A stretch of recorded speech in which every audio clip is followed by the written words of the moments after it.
¡Hey! ¡Qué gusto que estén por aquí en EYUSE! Bienvenidos a este espacio donde vemos las cosas como son, sin filtros y con datos duros. Antes que nada, si aún no lo han hecho, suscríbanse al canal, activen la campanita, denle pulgar arriba y, por supuesto, dejen sus comentarios. Queremos saber qué piensan. Hoy empezamos una serie que dará mucho de qué hablar. A los 4 mayores desprecios de Estados Unidos a México. Y vamos a empezar con el número 1. Uno que es sutil, pero constante y muy poderoso. ¿Se han dado cuenta cómo los medios estadounidenses siempre priorizan las noticias malas de México? Parece que hay una agenda para mostrar solo lo negativo, para pintar una imagen de caos y peligro. ¿Y por qué hacen esto? ¿Qué ganan? Simple mantener a su población con una percepción distorsionada, asustada y justificar así ciertas políticas o simplemente para vender más periódicos y clics. Esta constante campaña mediática tiene consecuencias reales. Los mexicanos que viven en el extranjero y hasta nosotros mismos aquí en México, a veces terminamos creyendo esa narrativa. Por eso es vital buscar fuentes de información directas y oficiales, una herramienta poderosa para contrarrestar esta desinformación, tanto la que viene de fuera como la que se genera adentro. Es seguir las conferencias mañaneras de la presidenta Claudia Sheinbaum. Ahí se presentan datos, cifras oficiales y se contrastan con información internacional, dándonos una visión mucho más completa y real de lo que sucede en nuestro país. Es un medio eficiente para no dejarnos llevar por el amarillismo. La pregunta clásica que le hacen a cualquier mexicano en el extranjero o a un turista que planea venir es: si voy a México, ¿me van a secuestrar los cárteles? Es increíble cómo esa idea se ha sembrado en la mente de muchísimos estadounidenses. Gracias a sus medios y a las series de televisión, viven con un miedo infundado sobre México, sin voltear a ver sus propios problemas, que son gravísimos. Hablemos con claridad. En Estados Unidos, ir de compras a un simple Walmart o a cualquier centro comercial se ha convertido en una actividad de alto riesgo. ¿Cuántas veces hemos visto noticias de tiroteos masivos en lugares públicos? Peor aún, y esto es algo sumamente trágico.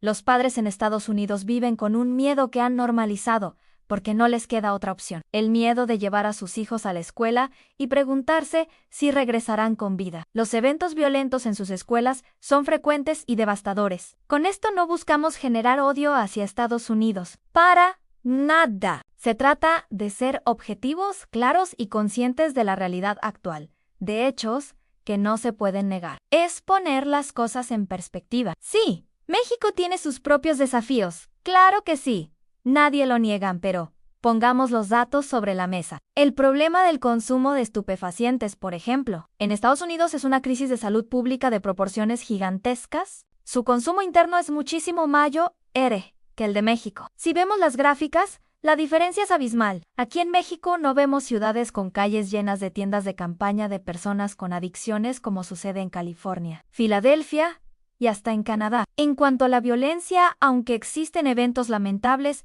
la tendencia ha ido a la baja, gracias a las nuevas estrategias de seguridad y a las reformas implementadas por la administración actual. Los índices de violencia se han reducido. Todavía falta mucho por hacer, pero se está avanzando. En México, afortunadamente, podemos ir a las escuelas, a los centros comerciales, a los parques, sin el temor constante de que ocurra un tiroteo masivo. Una tragedia que lamentablemente se ha vuelto demasiado común en Estados Unidos. Y esto nos lleva a una diferencia fundamental en nuestra cultura y nuestra forma de ver el mundo. México es, y siempre ha sido, un país amistoso, un país que recibe a todos con los brazos abiertos. No importa tu religión, tus ideas políticas, tu origen, aquí valoramos la calidez humana, la convivencia. Nuestra atención como sociedad no está puesta en buscar y magnificar las malas noticias de otros países para sentirnos superiores. Al contrario, nos enfocamos en compartir lo nuestro, en la convivencia fraterna y en mostrarle al mundo los lugares bellísimos que tenemos, tanto para extranjeros como para nosotros mismos. Nuestra riqueza es inmensa. Y no solo hablo de la cultural o la gastronómica, sino también de la natural. Por ejemplo, todos conocen el Gran Cañón en Arizona, ¿verdad? Es impresionante, pero ¿sabían que en México, en el estado de Chiapas, tenemos el Cañón del Sumidero? Sus paredes alcanzan hasta 1000 metros de altura.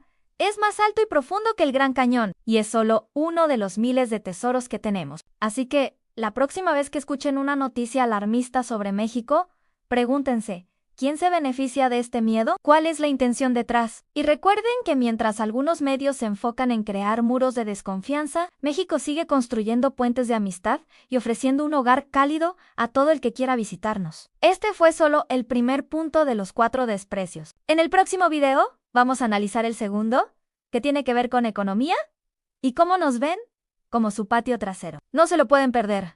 Gracias por acompañarnos en HeyUC. No olviden suscribirse, comentar qué les pareció y compartir este video para que más gente conozca la otra cara de la moneda. Nos vemos en la próxima. ¿Alguna vez te has preguntado por qué Estados Unidos se autodenomina América?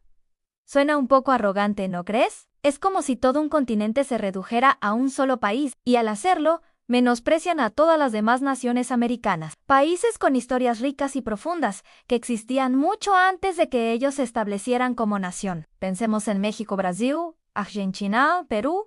La lista es larguísima. Si nos vamos a la historia, Estados Unidos sería uno de los últimos en tener el derecho de representarnos a todos. Sus primeros colonizadores europeos, en su mayoría ingleses, llegaron mucho después de que otras partes del continente ya estuvieran colonizadas y tuvieran sociedades complejas. Estos peregrinos, que a menudo son idealizados, fueron protagonistas de episodios muy oscuros. Recordemos la famosa historia del Día de Acción de Gracias. En 1621, los peregrinos estaban al borde de la inanición. Fueron las tribus nativas, como los Wampanoag, quienes, viendo su desesperación, decidieron compartir sus cosechas y conocimientos con ellos. Les enseñaron a sobrevivir en una tierra que para ellos era extraña. ¿Y cómo les pagaron? La historia que siguió no fue de hermandad, sino de conflicto, despojo y un genocidio sistemático contra las poblaciones indígenas. Tribus enteras fueron aniquiladas. ¡Ojo! El objetivo de este video no es generar odio hacia Estados Unidos. Se trata de mirar la historia de frente, de contar la verdad que los propios registros históricos documentan con hechos. No podemos ignorar que la expansión de Estados Unidos se construyó sobre la base del desplazamiento y la violencia contra los pueblos originarios. Y esta mentalidad de separación no se quedó en el pasado. Estados Unidos ha sido, a lo largo de su historia, un país que divide constantemente. Su geopolítica y la forma en que estructuran su sistema educativo han tenido un impacto global. Por ejemplo, ahora es común escuchar que el continente americano se divide en dos, América del Norte y América del Sur. Vamos a poner esto en perspectiva. El continente asiático es el más grande del mundo en superficie, seguido de África. ¿Has escuchado alguna vez hablar de Asia del Norte y Asia del Sur como continentes separados? ¿O de África del Norte y África del Sur? No, porque son un solo continente. Sin embargo, con América se ha impulsado esta división. Es una estrategia clásica, casi de manual, divide y vencerás. Al fragmentar la identidad continental, se debilita la unidad y se facilita el control. Esta política de segregación se refleja en cómo se ven a sí mismos y cómo nos ven a los demás. Ellos son América. ¿Y el resto? Bueno, el resto somos los otros. Por esta y muchas otras razones, ha surgido una propuesta interesante que vale la pena considerar. Que los ciudadanos de Estados Unidos adopten un gentilicio propio y único, Usonian. ¿De dónde viene esta palabra? Usonian no es un invento reciente, es un neologismo, una palabra nueva, que fue propuesta por uno de los arquitectos más famosos de Estados Unidos, Frank Lloyd Wright. Allá por la década de 1920, Wright era un visionario y se dio cuenta del problema. Quería crear un término que se refiriera específicamente a lo que pertenece a los Estados Unidos de América, para dejar de usar la palabra American. Para él, llamar americanos a los estadounidenses era simplemente incorrecto y, sí, arrogante. American se refiere a todo el continente, desde Canadá hasta Argentina. Es un término que nos incluye a todos. Usurparlo para un solo país es, en el mejor de los casos, una imprecisión geográfica y, en el peor, una declaración de superioridad. Así que Wright se puso creativo. Tomó las iniciales U, ANSAN, The United States, y las combinó con el sufijo Onia, que es muy común en nombres de lugares, como en Columbia o Pensilvania. De ahí nació Usonia, para referirse al país, y Usonian, para su gente y su cultura. Una solución elegante y respetuosa. La idea de Wright era simple en dar a su país un nombre que reflejara su identidad única sin borrarla del resto del continente. Un Usonian sería alguien de los Estados Unidos. Un mexicano es americano, un brasileño es americano, un canadiense es americano, y un Usonian también sería americano. Todos compartimos el continente, pero cada uno tiene su identidad nacional específica. Piénsalo, usamos mexicano, canadiense, argentino, brasileño. Son gentilicios claros y directos que provienen del nombre del país. Estados Unidos de América es un nombre largo y descriptivo, no el nombre de una nación en el sentido tradicional. De ahí, la dificultad. Estadounidense es la forma correcta en español, pero en inglés, United Stations suena torpe y nunca se popularizó. Por eso se aferraron a American. Pero adoptar Usonian sería un gesto de humildad y de reconocimiento a la diversidad de nuestro continente. Sería admitir que no son el centro del mundo,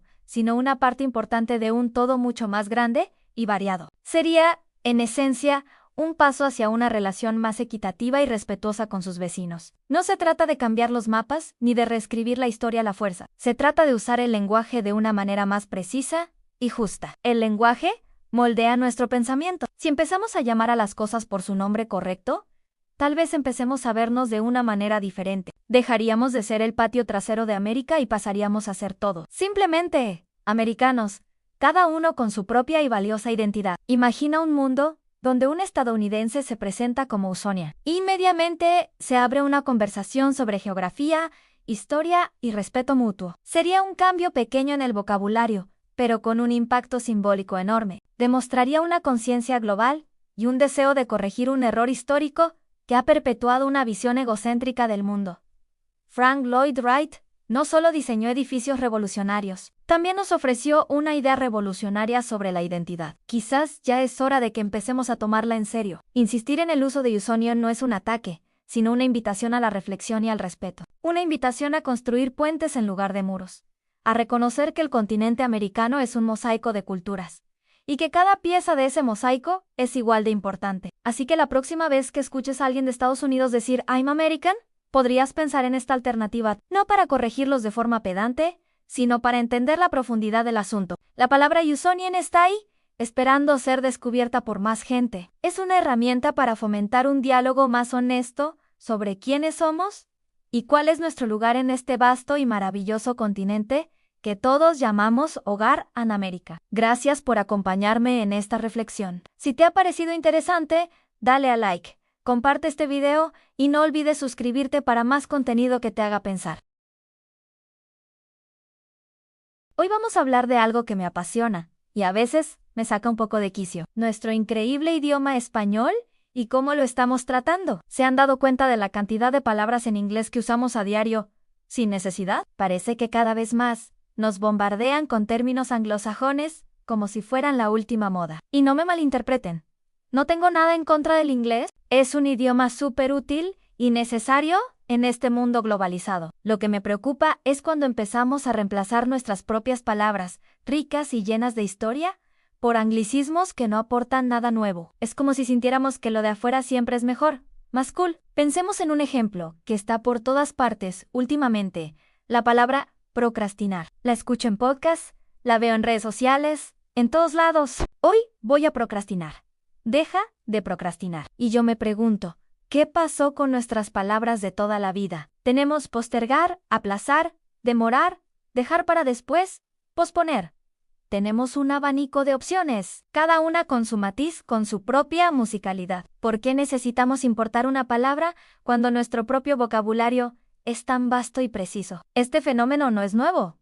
Claro, llevamos décadas adoptando palabras como hobby sandwich, show, marketing. Algunas, con el tiempo, se han integrado, y hasta la Real Academia Española las ha aceptado. Pero ahora parece que la avalancha es mayor, y viene con una presión cultural muy fuerte, sobre todo desde Estados Unidos. Parece que si no usas el término en inglés, no estás a la vanguardia, no estás in. Y aquí es donde quiero llegar al corazón del asunto. Nuestro idioma, el español, no es cualquier cosa, es una lengua romance, heredera directa del latín. Imaginen la historia que carga cada una de nuestras palabras. Siglos y siglos de evolución y conquistaos, de descubrimientos, de poesía, de ciencia. El español se ha enriquecido con aportaciones del árabe, de las lenguas indígenas de América, del francés, del italiano. Es un mosaico cultural vibrante y complejo. Cuando decidimos usar procrastinate, en lugar de postergar, estamos, de alguna manera, ignorando toda esa riqueza. Estamos diciendo que nuestra herencia no es suficiente. Es como tener un baúl lleno de tesoros y preferir usar una baratija de plástico porque brilla un poco más bajo la luz de la moda. Piensen en la diversidad de nuestro idioma. El español que se habla en México no es el mismo que el de España, el de Argentina, el de Colombia o el de Perú. Cada región le ha dado su toque, sus propios modismos, su acento, su cadencia. Esa variedad es una de nuestras mayores fortalezas. ¿Por qué querríamos aplanar toda esa diversidad bajo una capa de inglés estandarizado? A veces siento que hay una especie de complejo de inferioridad lingüística. Nos han hecho creer que el inglés es el idioma del éxito, de los negocios, de la tecnología, y que si queremos ser parte de ese mundo, tenemos que hablar como ellos, incluso cuando hablamos entre nosotros. Pero ¿saben qué? Nuestro idioma también es un idioma de éxito. El español es la segunda lengua más hablada del mundo por número de hablantes nativos. Se escriben obras maestras de la literatura, se cierran negocios millonarios, se hacen descubrimientos científicos revolucionarios en todo en español. No necesitamos pedir permiso ni adoptar muletillas para sentirnos validados. Deberíamos sentir un profundo orgullo por nuestra lengua. Orgullo por su historia, por su capacidad de adaptarse y evolucionar, por su belleza sonora.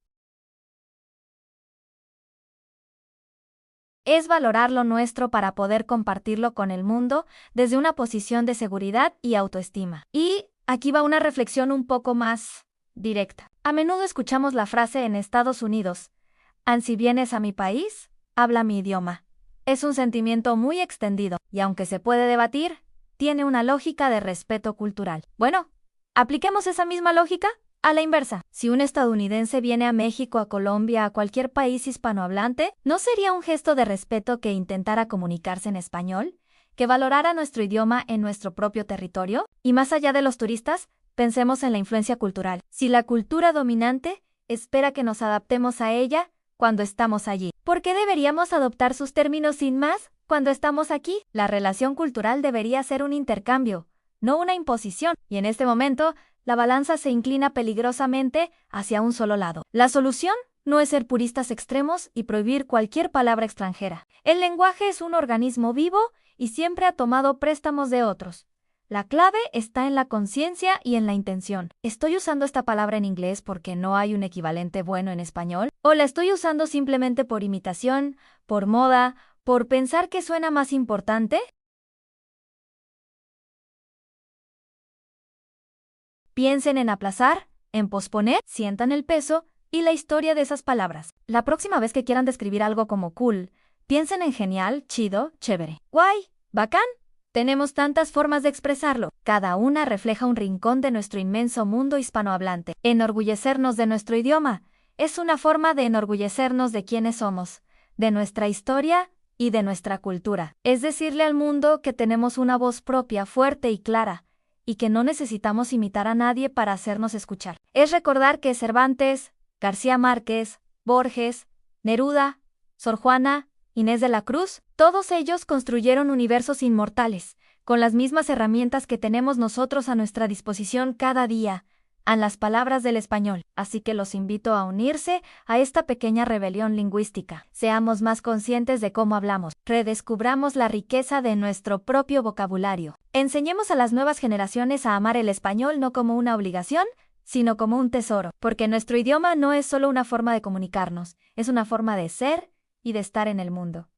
Y es una forma maravillosa. Demostremos que no necesitamos muletas lingüísticas. Nuestro idioma es completo, es poderoso y es hermoso. Usémoslo con el orgullo y el respeto que se merece. No se trata de atacar a otro idioma, sino de defender y celebrar el nuestro.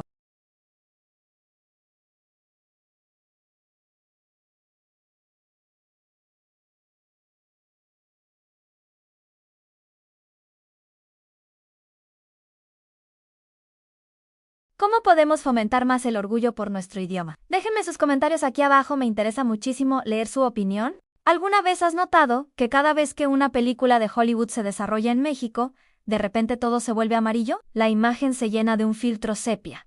Las calles parecen polvorientas y el ambiente se siente pesado, casi peligroso. No estás solo y no es tu imaginación. Es una técnica cinematográfica deliberada y, francamente, bastante molesta, conocida como el filtro amarillo mexicano. Pero ¿de dónde viene esta idea de que México es un eterno desierto amarillento y sucio? Bueno, la respuesta nos lleva atrás en la historia del cine. Directores estadounidenses, al cruzar la frontera, buscaban una manera rápida y visual de decirle al público, oigan, ya no estamos en Kansas. Querían crear un contraste inmediato con las imágenes limpias y de colores más fríos que solían usar para representar a Estados Unidos. El amarillo cálido, el polvo y el calor sofocante se convirtieron en un atajo visual para decir lugar exótico y diferente. El problema es que este atajo se convirtió en un cliché perezoso y ofensivo. Películas como Traffic o Man on Fire popularizaron este estilo al extremo. Cuando la historia se movía a México,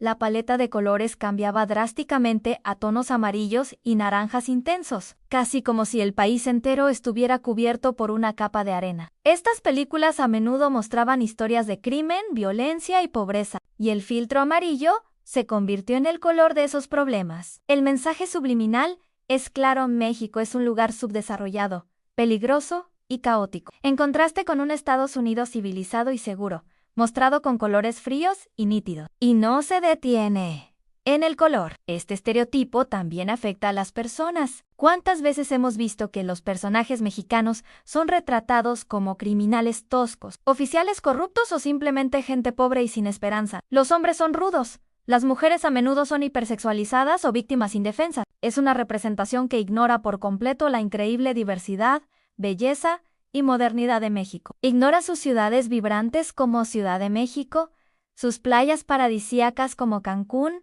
su rica cultura, su arte, su tecnología y sobre todo, su gente increíblemente trabajadora y resiliente. Es una narrativa que simplifica y denigra a toda una nación por pura conveniencia cinematográfica. Se ha convertido en un meme, una broma global. Pero detrás de la broma hay una ofensa real que perpetúa estereotipos dañinos. Recientemente, la producción de Venom 3 estuvo filmando en México, en los hermosos paisajes de Los Cabos y el desierto de Sonora. Y por supuesto, la pregunta surge de inmediato.